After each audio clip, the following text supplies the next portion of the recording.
Tonight on News 12, a Vote 2024 election debate from the Optimum headquarters and News 12 studios. A pivotal political battle for Long Island's 1st District. It could determine which party takes control of the U.S. House. Republican Nick LaLota and Democrat John Avlon are vying for your vote and answering your questions. Local elections lead to national change, and this News 12 Vote 2024 election debate with moderator Rich Barabi starts right now.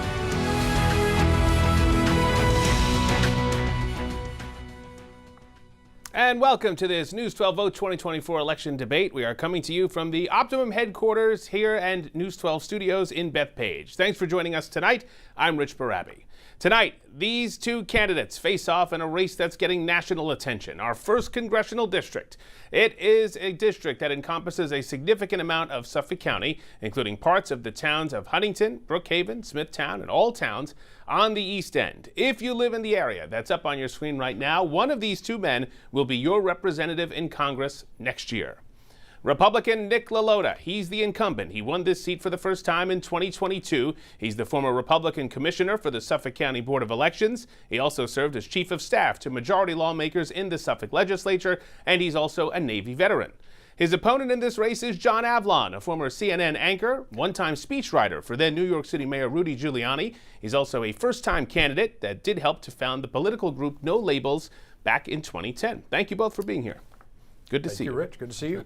Tonight's debate is an hour with limited commercial interruption. The candidates agreed to the News 12 debate rules. The order was decided by coin toss, and the candidates will each have 90 seconds to answer the questions, many of which you submitted, you the viewer. Rebuttals will get 30 seconds, and right now the candidates will have 1 minute each to deliver their opening statements. The order again was decided after a coin toss, and John Avlon, you will go first. Thank you, Rich. I'm John Avlon. I'm a native New Yorker, the grandson of immigrants, father, and a husband. I'm not a professional partisan political guy. I've run a small business. I've been a journalist, write history books about Lincoln and Washington. Most of all, I'm a country over party guy. I'm a common sense Democrat, but I've been honored to have the support of Republicans and independents and Democrats. In fact, I worked for the Republican mayor of New York during the attacks of 9/11, wrote the eulogies for the firefighters and police officers murdered in the destruction of the World Trade Center. We need to come together again as a country. And the core of my campaign is about rebuilding the middle of our politics and rebuilding the middle of our economy. So together we can address the affordability crisis by restoring the state and local tax deductions that Trump and the Republicans took away, so that we can defend reproductive freedom. My opponent supports a 12-week abortion ban. Together we can also deal with border security. By passing the bipartisan border security bill my opponent helped kill. Together we can do great things together if we put common ground over chaos. That's why I'm running for Congress, and I'd be honored to earn your vote. Congressman LaLota. Good evening, Long Island. It's Congressman Nick LaLota. Very proud to serve you in Congress, and service to our country and community is in my blood. My dad was a cop. Both of my grandfathers were cops. My stepdad was a Navy man. And after graduating from St. Anthony's High School, I went off to the Naval Academy and served my country in the Navy on 3 overseas deployments, visiting 20 different countries. Returned home to marry my awesome high school sweetheart, who's a strong, independent woman. We have 3 wonderful children together. And it's with that perspective that I serve you in Congress. And it's with that perspective that I'm ranked more bipartisan than 85% of Congress. It's with that perspective that I've passed more bills than 95% of Congress. And with that perspective, I brought home $150 million for infrastructure, water quality, and jobs here on Long Island. I'll continue to do that in a second term with your support. Good luck to my opponent. Thanks so much, Rich, for hosting, and go Yankees. All right, let's begin now with a topic that has proven to be a big issue in this race, and it's where both of you live. John, we're going to start with you on this one. We just saw that map moments ago of the district, and property records show you've been getting a tax cut on your Manhattan apartment every year through 2023. That can only apply to a primary residence, but you've repeatedly said you're a full-time Sag Harbor resident. Why did you accept the tax cut in Manhattan if you live full-time in Sag Harbor? Because I worked for CNN, as you well know. I was an anchor on the morning show, and there's a rule that says if your job is in Manhattan and you have an office there, you need to apply for that. It was done by the condo, but this is all part of an oppo dump to distract from the fact that my opponent doesn't live in the district he serves. He said he would move here if he had the honor of being elected, and never did. Said he put the house on the market, but then took it off the market when the moment he took the oath. He's never held a single in-person town hall. Near as I can tell, he's the only member of Congress represented by another member of Congress. Can't even vote for himself. So that seems to me to be the key issue of this campaign. You know, holding town halls, do your job. I've committed to doing 12 of them. Rich, I know you spoke to Congressman Tim Bishop about just the other day, and he explained I've been part of the Sag Harbor community for well over a decade. That's why I've been honored to have the support of people like Fred Thiel and Tommy John Scavone, and worked on local issues with them for a long time. I think the real issue is that my opponent doesn't even live in the district he represents. He broke his promise to move here. The question is, why should you trust him on any other issue? Show up, do a town hall, show up, represent the district. If you can't live here, if he can't vote for himself, why should you vote for him? Well, Congressman LaLota, it is true that you live in Amityville. It is outside of the district. You've said the reason that you haven't moved is due to high interest rates and also because of the moving district lines. And it is true that the lines have changed quite a bit over the years, but the first district hasn't stretched into Amityville since the 1960s. Do you still plan to move into the district? And what about what John Avlon just said about where you live? So John Avlon's campaign is based upon lies. Lies about his residency, lies about the border, lies about inflation, and lies about being bipartisan. First question in, we'll get right to the lies, Rich. He is a bona fide Manhattan resident, claims that property tax deduction. His answer was to work at CNN, you had to live in the city. Doesn't mean you had to claim the property tax deduction. John Avlon has two properties, a $4 million property in Manhattan and a $2 million summer home. Which property do you live at? The $4 million one or the $2 million? Everyone always lives in their more expensive property. I only had some more. My home is where my kids are, where my wife is. And I think it's where your wife and where your kids go to school. We live in Suffolk County. My oldest child goes to St. Anthony's, where I attended in Suffolk County. My kids play sports in the county. My wife teaches at Northport High School in the county. Sadly, my father died at Mather Hospital in the district. My parents, my mom and stepfather, live in the district. John Avlon has no of those roots and no associations. It's going to go back to him in 30 seconds or so, and I will hope that he answers what his affiliations with this district are. I've listed mine. To your question, Rich, yes, high interest rates hurt us. The price of homes hurt us. My family doesn't have the disposable income that Mr. Avlon has to go buy a second property and fake it. And I don't even have that. I'm never going to lie about where I live. My connections to this community are deep, and it's never prevented me from passing bills, delivering on things, and being everywhere in this county, in this district, delivering for you back at home. All right, John, certainly want to give you the opportunity here to respond. Yes. Look, Nick LaLota has never voted once in the 1st District. I voted in 6 elections. He has never voted once in the 1st District, and he broke his promise to move to the district if he had the honor of representing you. He said his property was for sale and he would move right after taking office, but when he took the oath, he never moved. He's never once voted in the 1st District. Why should you vote for him now? Congressman, quickly, and then we're moving on. I said exactly what my connections to the district are. We gave Mr. Avlon back the mic to explain to us what his connections are. It's a lie. It's a scam. He's got that $2 million Sag Harbor summer property, which he rents out in the winter. No, I don't.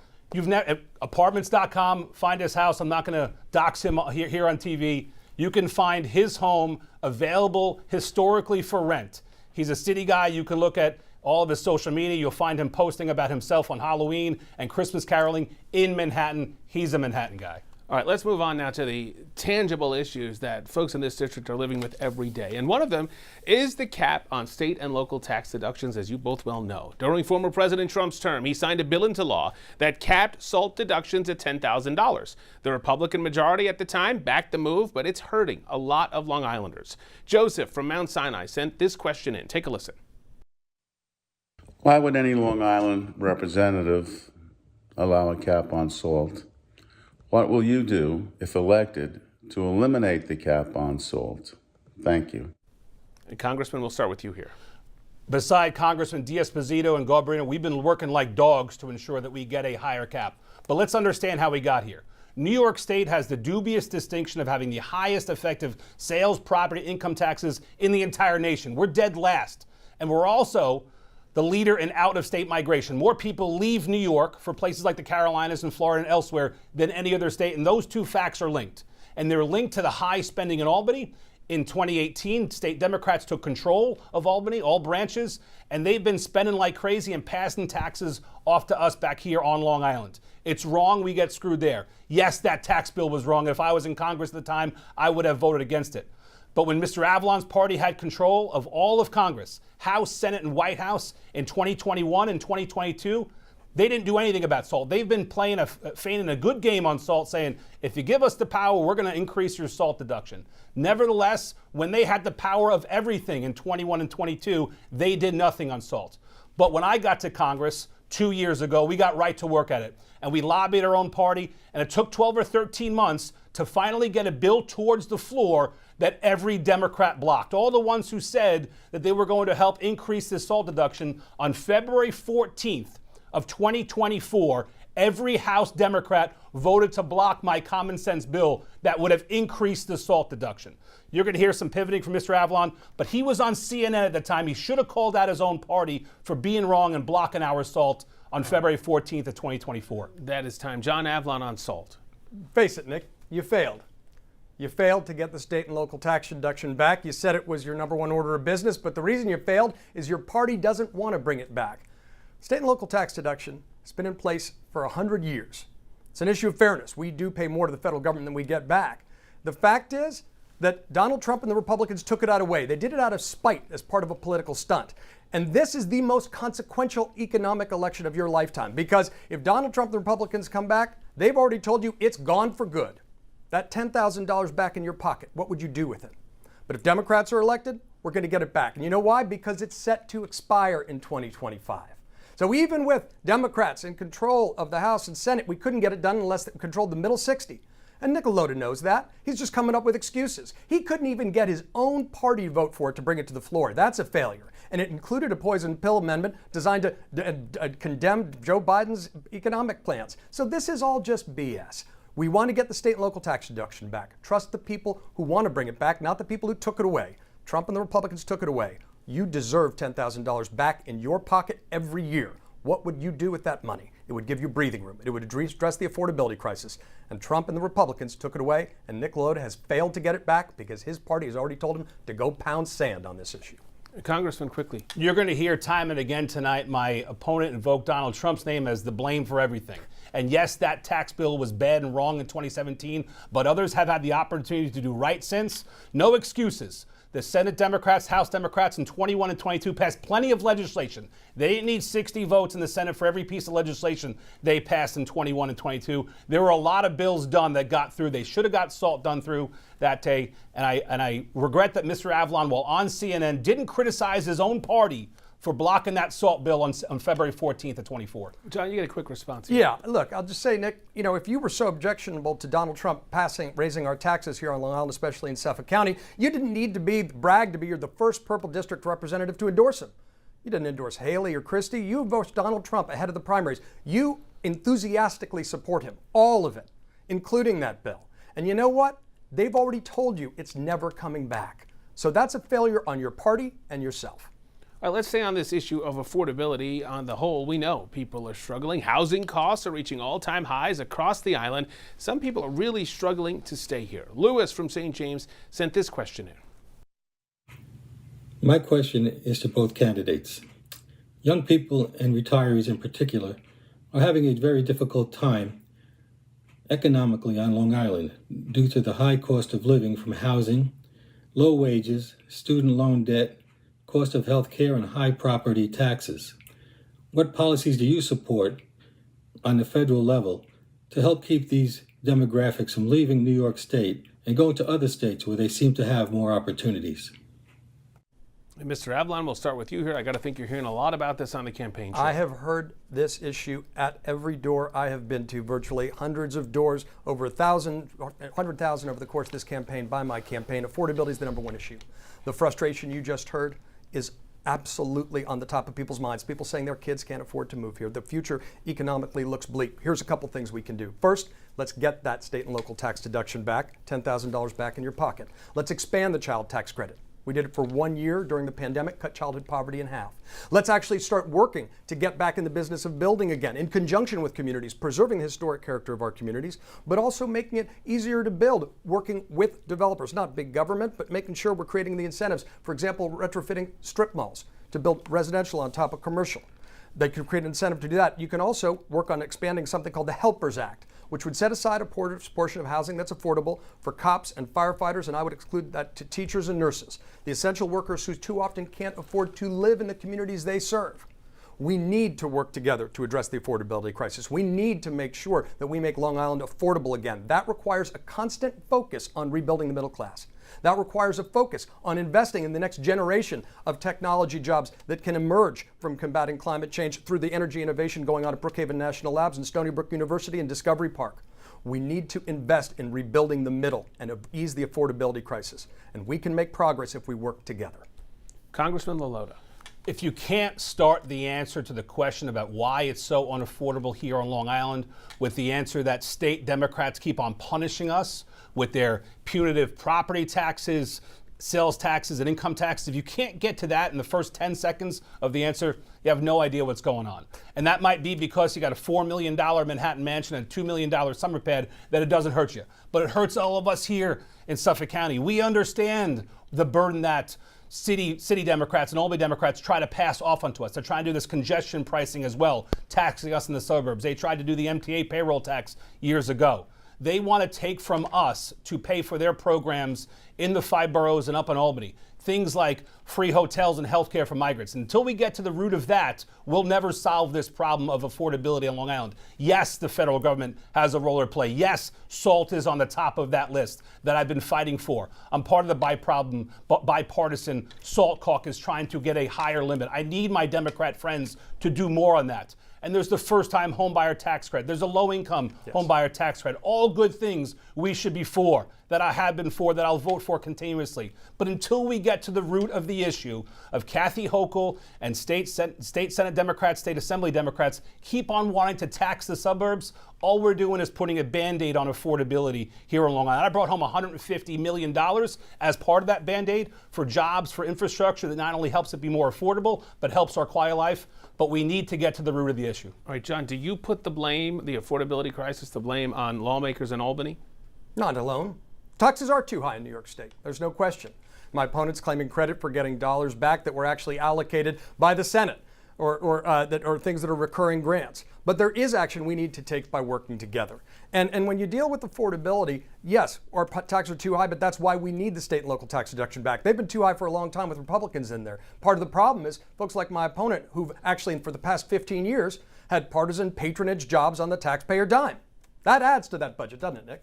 Congressman, 30 seconds. I ran elections proudly in Suffolk County for 7 years, ensuring fairness and democracy. I'm sure you haven't said that yet tonight, John, but I ensured fairness in our democracy here in Suffolk County to ensure that we had fair and proper elections. Proud to have done that job. But say it out loud, Mr. Avalon. Kathy Hochul supports you, and you can't possibly criticize her for the terrible government she's running that's making it way unaffordable for here on Long Island. She's sending in buses of her volunteers. She's buying you headquarters, sending you donors to try to make Long Island the 6th borough. Just say it out loud, Mr. Avalon.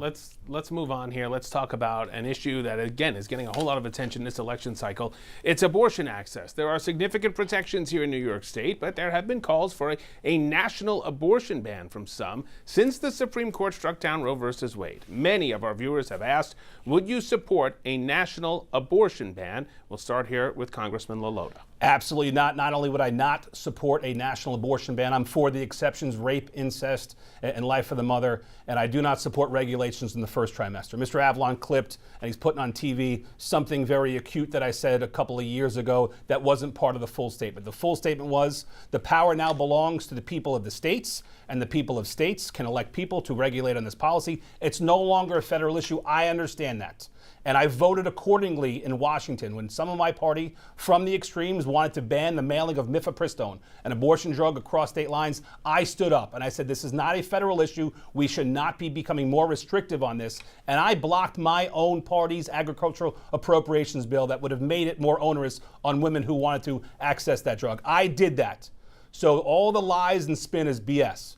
But what we have to get to, if you're going to be for women's rights, and you're always going to invoke abortion, you have to talk about the other things too. And Prop 1 is something that my opponent dangerously supports that will put men in women's locker rooms, will put men in girls' sports, and would tip upside down all the opportunities that young girls like my 3 daughters have. If we're going to talk about abortion, we should. And we should assuage people's legitimate concerns. I believe I'm married to a strong, independent woman, and she doesn't want me to go far on this topic either. Nevertheless, we also have to protect our daughters in girls' sports, something that Manhattan's John Avalon thinks like the Lower East Side and thinks it's okay for men to play in girls' sports, for men to be in girls' locker rooms. I think that's wrong, and we have to address that here tonight. Mr. Avalon on abortion. My opponent just can't get his head around the fact that his past statements and his current position, you heard it there almost, he says he doesn't support restrictions in the first trimester. He has a long record of supporting a ban on second trimester abortions and third trimester. That's a 12-week abortion ban. You don't have to listen to me. Listen to his own words from his own website, where he said, I support the Supreme Court's decision to repeal Roe v. Wade. He wants to talk about repealing New York's own laws. If called to vote on the issue, this is from his own website before he tried to erase it and hide it, he said he would vote on limitations on abortion in the second and third trimester. That is a first trimester abortion ban. That is a 12-week abortion ban. And my opponent's trying to hide and distract from that fact. But let's face it, we've already seen that effect. We've seen that women are dying. Women are dying. If he had his way, doctors would be jailed. And you know what? A vote for Nick LaLota is a vote to empower those extremes. Not only Donald Trump's 2025 agenda, but Mike Johnson for Speaker, who's had a national abortion ban on his to-do list from day one. So yes, the facts might hurt, but let's face facts. My opponent, Nick LaLota, supports a 12-week abortion ban. In his own words, repeatedly. Don't get fooled. Face those facts. Congressman, the flip side to this is, would you support codifying Roe versus Wade? I've said time and again, Rich, this is a state's issue here in New York State, a very blue state with some of the most liberal abortion laws. Don't allow a school to call up the parents of a student who comes in and identifies herself as being pregnant. They don't require an abortion clinic to call the parents and say, hey, listen, I have your daughter here and she's pregnant. I'm a parent. My wife's a parent. We want to get that information. The abortion laws here in New York are so far left, we don't get mere parental notification. If I was in the state legislature, I'd be pushing for more parental notifications, but consistent with my position, Rich, it's a state's issue. It's not before the federal government. It shouldn't be. All right, John, quickly to respond to that, but also Prop 1 he mentioned. Do you support that? I do support Prop 1 because I believe in equality, but let's actually focus on these underlying issues. He has said repeatedly he would vote to repeal New York's abortion laws. That's what he sidestepped. He definitely didn't say he'd codify Roe. I think we need to pass the Women's Health Protection Act. Look, this is an issue of common sense where there's common ground. I believe deeply that the decision should be between a woman, her doctor, and her God, not the government, and definitely not partisan bureaucrats like Nick LaLota. All right, we're covering a lot of ground here. Don't go anywhere. This News 12 debate from Optimum headquarters is just getting started. There's plenty more to discuss, from the border to storm resiliency here on Long Island, a whole other host of issues as well. We're back with the candidates in the 1st Congressional District right after this.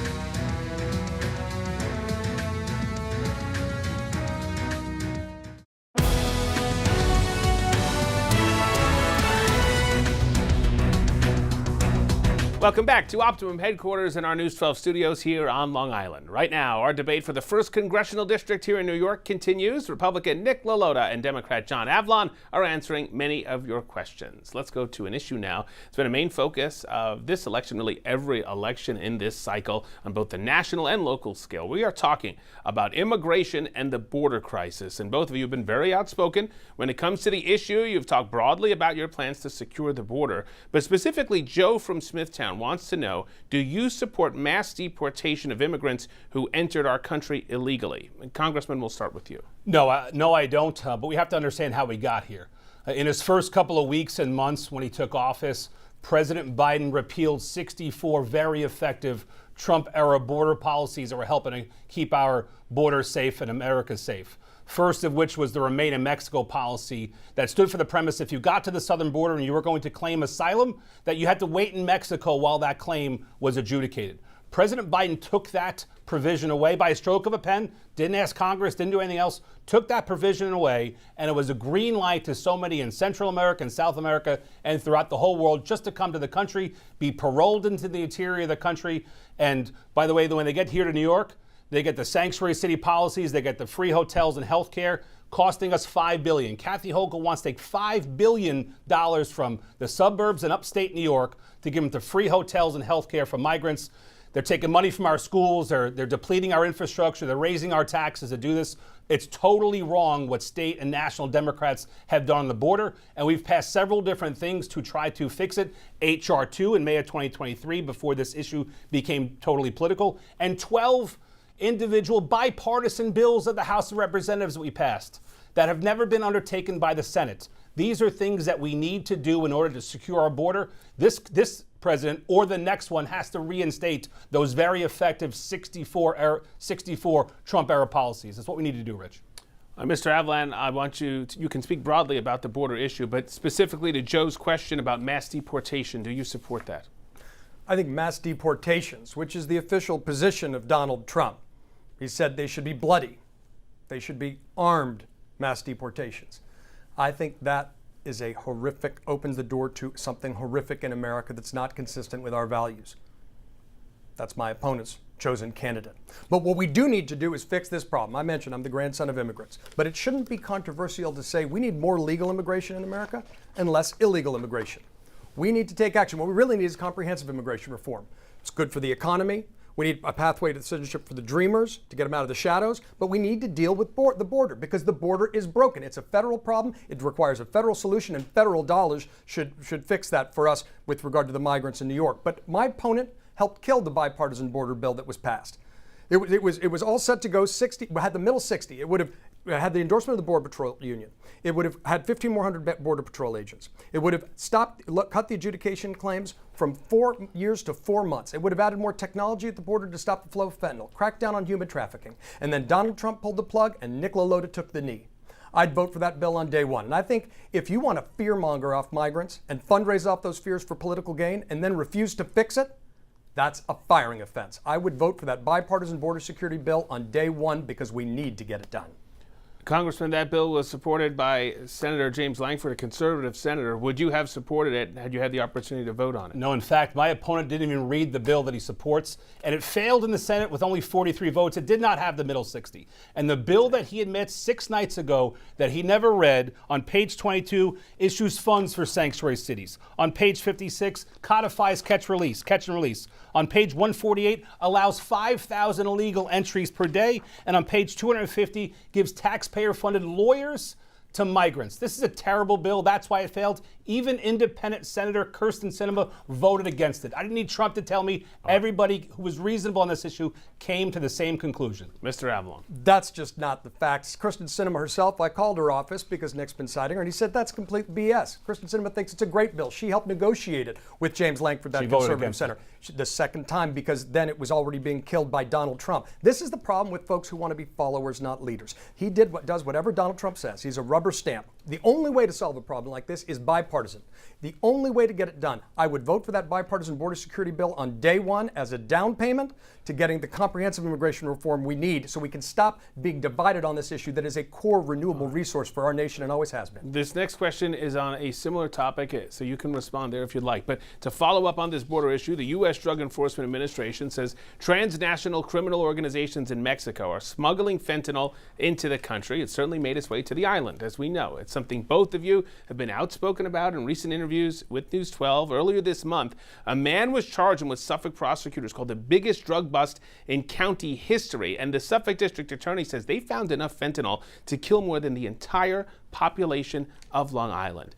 John, we're going to start with you on this. What is your solution to help curb the opioid crisis? The stat you just gave should scare the hell out of everybody. But this has been a persistent problem. Imagine if we had an airliner going down every day, 200 people on board. You think that would get our national attention?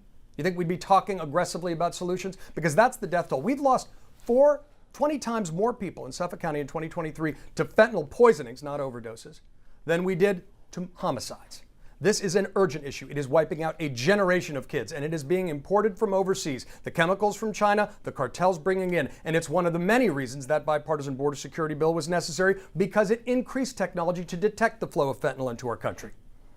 That is one of the many reasons, but it's not enough. There are bills, and I've spoken and worked with a man named Kamal Barwani, who lost his son to a fentanyl poisoning.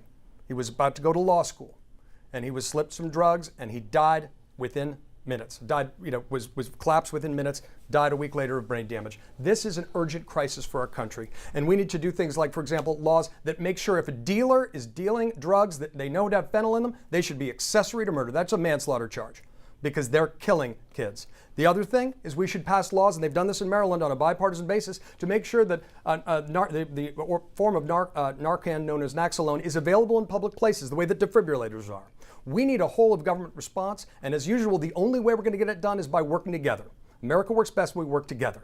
So that requires bipartisan solutions. Some people think bipartisanship's the problem in our politics. I believe deeply it's the solution, and I think so do most of you. Congressman, how do we curb the opioid crisis? Bipartisan doesn't mean blind. And if you can't identify the root cause of this issue, you're just being blind to it, or you're treating us Long Islanders as dumb.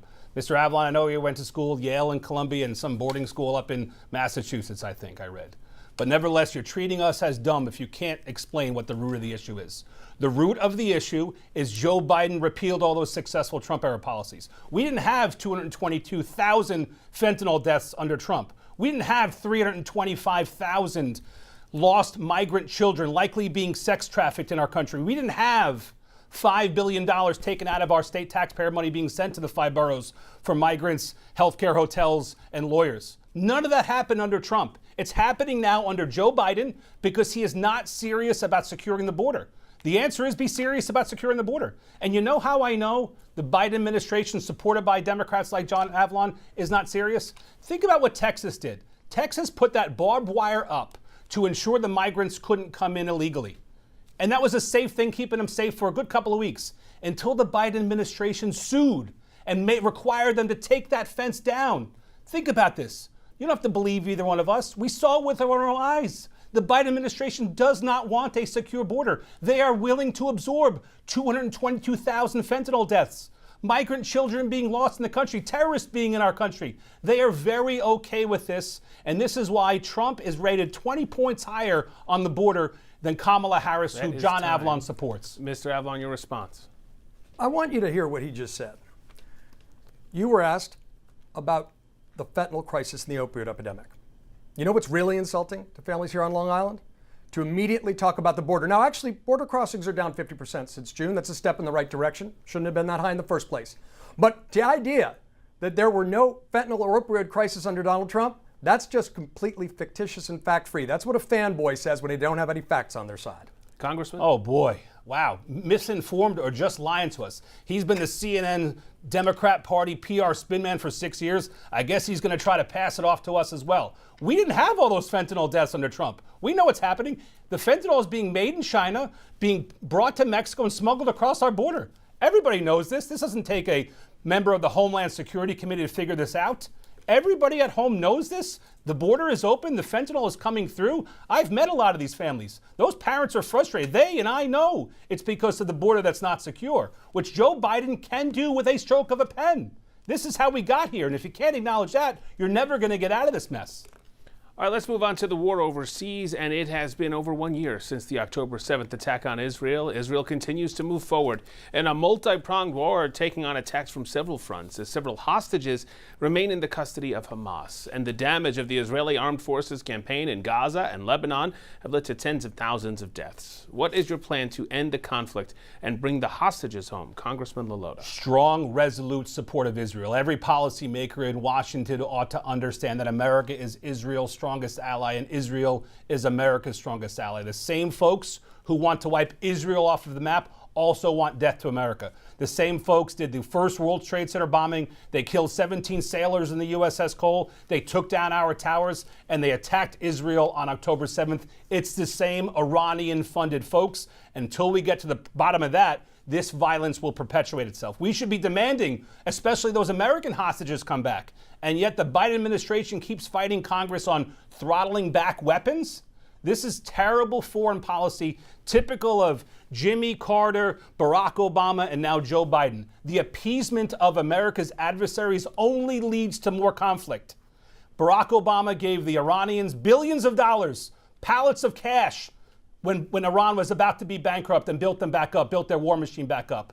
And now Joe Biden is being equivocal. Kamala Harris won't even come to the House of Representatives when Netanyahu speaks in front of us.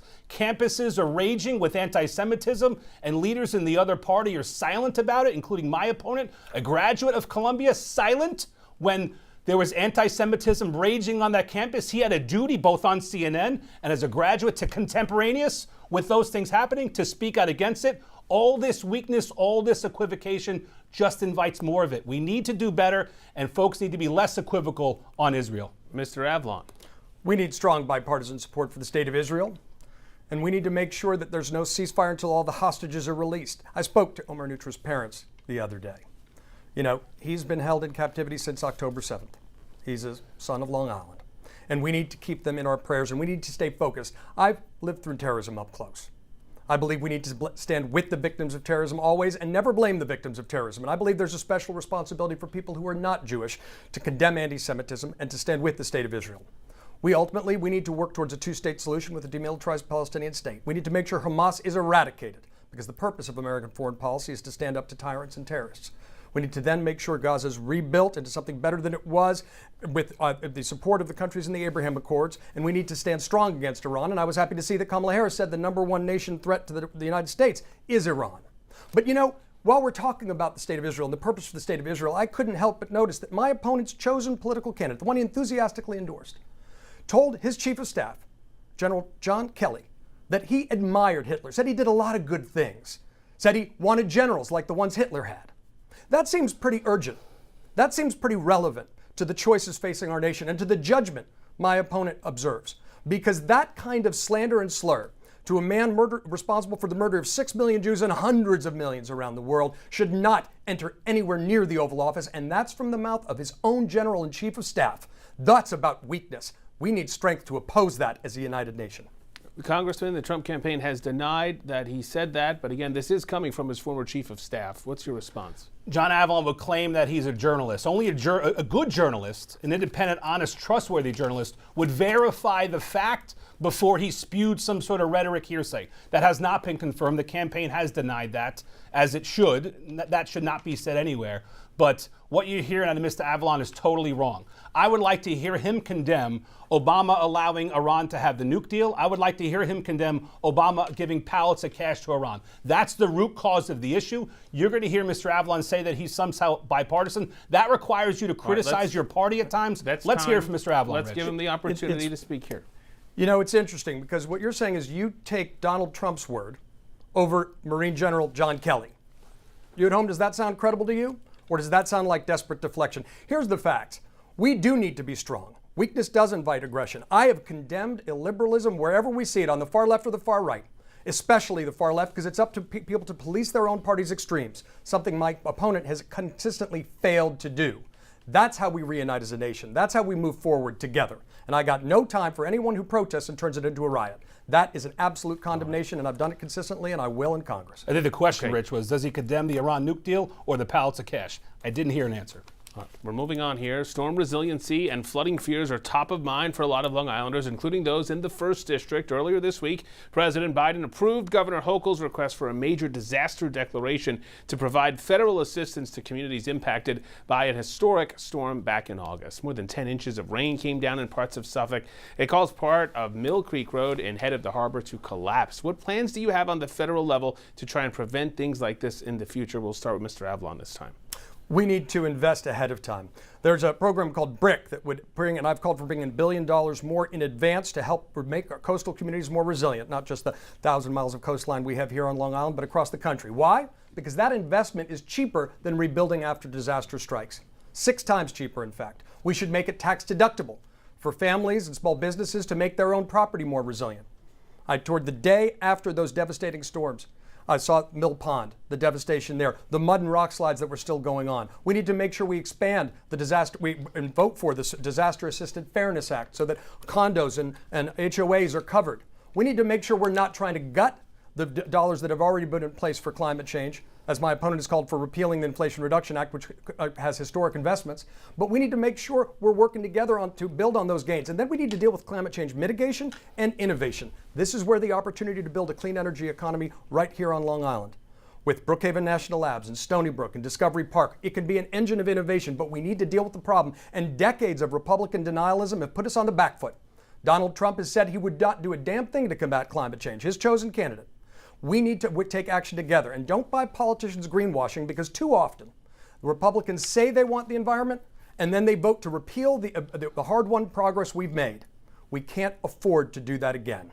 Not this time. We got to work together to depolarize it and deal with the issue. Congressman? I think we're 6 questions in so far, Rich, and he's blamed Trump on 5 major issues here. Trump's not in office, Kamala Harris is. And right now, buddy. And right now, Long Islanders are getting screwed. Long Islanders are getting screwed when Biden waited all that time to issue that major disaster declaration, waited 4 or 5 weeks on it. He should have signed it right away. I sent him letters. Finally, I'll give credit to Senator Schumer's office. Been in touch with Adam Hornbuckle there, who finally got the White House to get up and actually sign that declaration. So good. So now more federal funds will flow to my constituents, and credit to Senator Schumer's office for doing that. But again, you have to get to the root cause of the issue. I would have supported the infrastructure. I wasn't in Congress at the time, but I would have supported that infrastructure bill passed a couple of years ago. But you know what hasn't happened? Long Island hasn't gotten its fair share. Kathy Hochul is playing games with our money, not allowing that money to flow to districts represented by Republicans. Roads like that in Mill Pond and elsewhere should be improved. The federal government should have an investment. New Yorkers should get more money from the feds on that. But when we rely on governors like Kathy Hochul, who are playing politics with the flow of that money, it's wrong. Kathy Hochul, of course, supports and giving a lot of field offices, volunteers, and campaign dough to John Avalon. He won't call her out. I will. I have. Long Island needs its fair share. Generally comes down to the dollars, Rich. Like I said earlier, I got $150 million for Long Island. No, not because it was in some Senate bill, John. You're misinformed there, like you are on a lot of things. Nevertheless, I'm going to bring more money to invest more in infrastructure. That's one thing that we'll do to help this issue. All right, John Avalon, quickly. You're just admitting your own failure, Nick. You failed to get that money allocated. Ed Romaine's very clear. Suffolk County does perpetually get screwed, but that requires folks who are willing to fight for the community and work together to get it done, not demonizing some other side.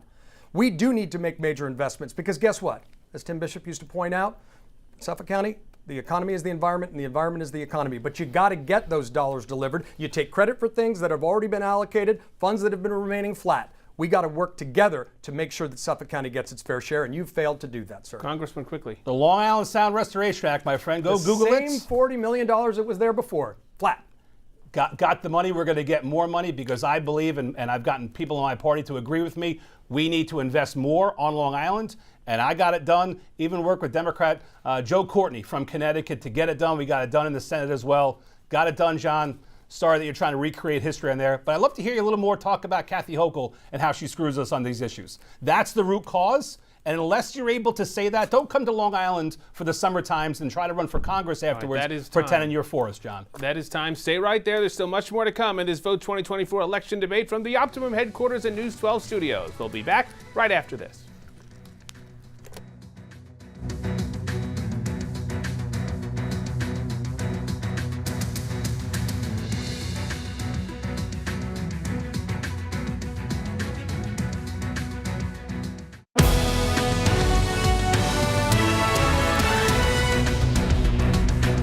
Welcome back to our Vote 2024 election debate from the Optimum headquarters and News 12 studios. New York State's first offshore wind farm is located about 35 miles off the coast of Montauk Point. The 12 wind turbines that make up South Fork Wind provide power to roughly 70,000 Long Island homes and businesses. One of the companies behind the farm says the turbines are already producing more power than they expected. However, the president of the Montauk Boatmen and Captains Association says the wind farm construction process has affected their fishing vessels in the area. Where do you stand when it comes to this project and renewable energy as a whole? Congressman LaLota, we'll start with you here. I'm an all-of-the-above energy Republican, Rich. I believe that we should do it all. I know that we're blessed with a lot of great fossil fuels here that we can cleanly and safely extract from our nation's grounds. However, we should concurrently explore and make progress on all the other ones, wind, battery, solar, where neighborhoods want it. And there needs to be a balance on that. I'm the co-chair of the Offshore Wind Caucus in Washington because I want to help ensure we strike a good balance. I've talked to a lot of those fishermen out on the East End. I've also talked to a lot of the folks who want to produce more energy. I think there can be harmony in this, but just like everything else, there needs to be local buy-in. You'll hear some big party solutions. You already heard from my opponent on housing. He wants to have the feds come in and put apartments over shopping centers. I think that ought to be done under local control. But with respect to how we move forward on wind, we should do so in harmony with local stakeholders, through town supervisors, through village mayors, through constituents, and hear their feedback about where these things ought to be so that we can decrease, most importantly, our reliance on foreign energy. We shouldn't have to import from nations who want to wipe us away. We shouldn't have to see Venezuela and Russia and Iran export so much energy that we're either directly or indirectly absorbing here. We should continue down the path of energy independence, but we have to do so in harmony with our stakeholders locally, Rich. Okay, Mr. Avalon.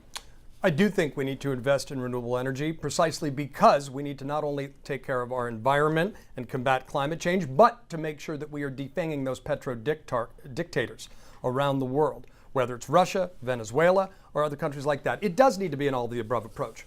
I think we can't make sure we move so far so fast that there's a populist backlash that stops progress. I think every decision needs to be made in conjunction with communities that are affected.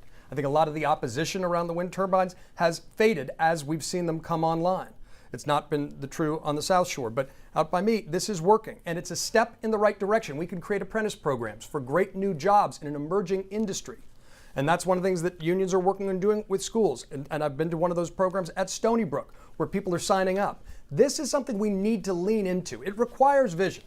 It's like the CHIPS Act that passed with bipartisan basis. You need to look into the future. Think about generational responsibility, and investing in the next generation of clean energy technology does that. We can be a leader here on Long Island. It can be a major economic driver, but not if we're constantly trying to cut federal funding, not if we try to repeal the Inflation Reduction Act, which my opponent keeps focusing on, which, by the way, would also repeal prescription drug caps for seniors and reducing the sense of insulin. We have an opportunity to focus on climate change mitigation and innovation. We need to lean into the innovation. That's the right thing to do for our country, for our community, and for our climate, because this is something we should all be able to agree on: clean water and clean energy. All right, we're going to move on to our lightning round now. Okay, quick 30 seconds. He said at the Inflation Reduction Act, which I do oppose, but I'm one of about 17 Republicans. Newsday wrote about this. I know you probably read some of those city papers. You don't read the Long Island papers. But Newsday wrote about how I was one of 17 Republicans to say, listen, as we do things to try to move forward from the Inflation Reduction Act, which has only really exploded inflation here, we should preserve some of the key programs within it with respect to energy tax credits. I'm fully on record saying don't throw the baby out with the bathwater. Mr. Avalon. Doesn't work that way. What it really is called is greenwashing. It's that dance we see too often before elections where Republicans here pretend they're moderate for an election and then vote MAGA in Washington. That's what'll happen here too, because that's who he is. All right, let's move to that lightning round now. These are rapid fire questions from our viewers about anything. Quick answers only here as we pick up the pace and try to get to as much as we can. John, we'll start with you. Should Governor Hochul reinstate congestion pricing to help fund the MTA and the LIRR next year? No, not as it's currently conceived. It's fundamentally flawed. Congressman? No. No other words needed. No. All right, here's a question we've received from many of our viewers. Do you think in-person town halls are an important way to get feedback from residents, and will you commit to holding them if elected? Congressman LaLota. Yes, I've held 20 town halls, 16 I want to say, maybe 15 are in person. I've also done a number of tele-town halls to ensure we reach a wide number of constituents as well. Mr. Avalon. Yes, I've committed to doing 12 open in-person town halls. In fact, I'll be conducting a town hall right after we leave here. My opponent is not telling the truth. He's been busted on this. He's never held a single open in-person town hall. Not a single one. Right, and you've been busted on that fact by Newsday and other local papers. Quick responses, is that true? I have a tele-town hall tonight, and I've reached thousands or 10,000s. Please, sir, respect a little bit. We've held tons of town halls, up to 20 right now, where neither payment nor party affiliation required. I'll continue to converse with my neighbors, the folks that you visit every now and then. I want to get to more important topics here. And how about New York City Mayor Eric Adams? Congressman, do you think he should resign? For the handling of the migrant crisis, yes. John Avalon. Yes, I've called on him to resign, and I was one of the first Democrats to do so. Okay. Because I think we need to be consistent. Democrat crook's as bad as a Republican crook. Mr. Avalon, we'll stay with you. Will you accept the results of your election and the presidential election? Of course. You don't get a medal for that. Peaceful transfer of power is basic, and it was threatened by Donald Trump, my opponent's nominee. And just saying you're going to support it, that's not, that used to be table stakes. Let's keep it quickly here, Congressman LaLota. As Elections Commissioner of Suffolk County in 2020, I certified the election. I'm one of 6 House Republicans to preemptively, prospectively agree to certify this election. I'll attend no matter who wins the inauguration ceremony, and I'll say positive things about our process. All right, and Congressman, we know more than a dozen Long Islanders have been accused for their roles in the January 6th Capitol attack. Former President Trump has said he would pardon insurrectionists, convicted insurrectionists if elected. Where do you stand on pardoning those folks? If you broke the law, you assaulted, you battered, you broke and entered, you threw a gas canister at a cop, you deserve to do time. Whether you did that on January 6th or the riots of 2020, this shouldn't be Republican, Democrat. Everybody should be treated the same way. Mr. Avlon. And yet my opponent supports someone who's promising to pardon the January 6th attackers. My opponent just the other day on his Facebook page showed him hanging out with the Setauket Patriots who attended January 6th. My opponent has taken money from someone who just pled guilty to assaulting an officer on January 6th. For all of Long Island, and I'll meet with anybody, John. All right, let's continue now to the closing statements. That was our lightning round. And now the candidates have the chance to make their final pitch to you. You'll each have 2 minutes here. And once again, we begin with John Avlon. Look, this is the most consequential election of our lifetime. The direction of our democracy is being decided, and history is watching, and our vote here on Long Island matters. It matters. So this is a time to really take stock and vote your hopes, not your fears. This is an election too big for teamism. My opponent is literally the most extreme member of the Long Island delegation. He's someone who cheered the overturning of Roe v. Wade, has called for repealing New York's own abortion laws, and supports a 12-week abortion ban. Not only that, he failed to get the state and local tax deduction done, and he failed to support the bipartisan border security bill. We need to do better. We need to work together again. We need to find common ground instead of chaos. Not that long ago, Long Island had a congressional delegation that had national reputation. Tim Bishop, Pete King, Carolyn McCarthy, Steve Israel. In recent years, it's been a laughingstock because of a constant swamp of corruption and ethics allegations that my opponent comes out of as someone who's worked in partisan patronage political machines for far too long. We can do better. We need to do better. Think about the country you want to and community you want your kids to inhabit. We on Long Island have the opportunity to make sure we're practicing the politics of addition, not division, not just to win elections, but because that's how we know we need to govern. We need to get past this fever. We need to turn the page. We need to work together again so we can restore the state and local tax deduction that Trump and the Republicans took away, deal with the affordability crisis, rebuild the middle class, rebuild the middle of our politics, defend reproductive freedom, which is under assault, and pass the border security bill. That's the start of what we can do together. If we decide we're not going to double down on the failed politics of extremism in the past and move forward together with a new generation that's willing to work together. I'm honored to have the support of Republicans for Avlon. I think we need to make sure we have more bipartisan coalitions because that's the way we reunite our country and our community. America works best when we work together. All right, Congressman LaLota. I come from a family of service. We've worn police uniforms and military uniforms, and I am certain that America is the greatest nation the world has ever known. We have had 80 years of awesome prosperity. We have the strongest economy and the strongest military. But what we've done with that is awesome. We've provided more freedom and more opportunity to more people both here and around the world than any other nation the world has ever known. But like about 2/3 of my constituents, I think that America is heading in the wrong direction. We look at the southern border. We look at the policy choices made by Washington Democrats at our southern border that have led to 222,000 fentanyl deaths, 325,000 lost migrant children, unfortunately, likely victims of human trafficking, and a $5 billion budget hole that's being taken from you Long Islanders to be sent to the 5 boroughs for their sanctuary city plans, their free hotels, healthcare, and lawyers for migrants. It does not have to be this way. Overseas, we're weak. Iran is picking us apart. Russia is taking advantage of an ally. China is flying their spy balloon across our nation. And folks who want to feign, like my opponent, that somehow they're bipartisan, they don't say a word. They just allow it to continue to happen unbucked whatsoever. We need to put this great country back on the right track. We do need to cut some federal spending while protecting Social Security and Medicare. We should not be involved in abortion issues at the federal government. The lies that my opponent tells during this campaign are insurmountable about his residency, about abortion, about the border, about him being bipartisan. But I trust you Long Islanders, like you elected me 2 years ago, to see through the facts and to understand that if you continue to put your trust in me, I'll continue to deliver as I have. Ranked more bipartisan than 85% of Congress, passed more bills than 95% of Congress, and brought home $150 million here. And in the second term, I'll do even more. God bless. All right. Thank you both. We appreciate you being here for this spirited debate.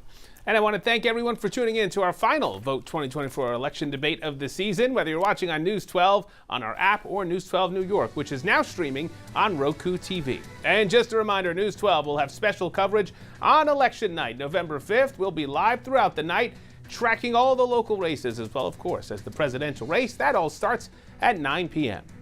I'm Rich Barabi. Again, thanks for joining us. And remember, local elections lead to national change.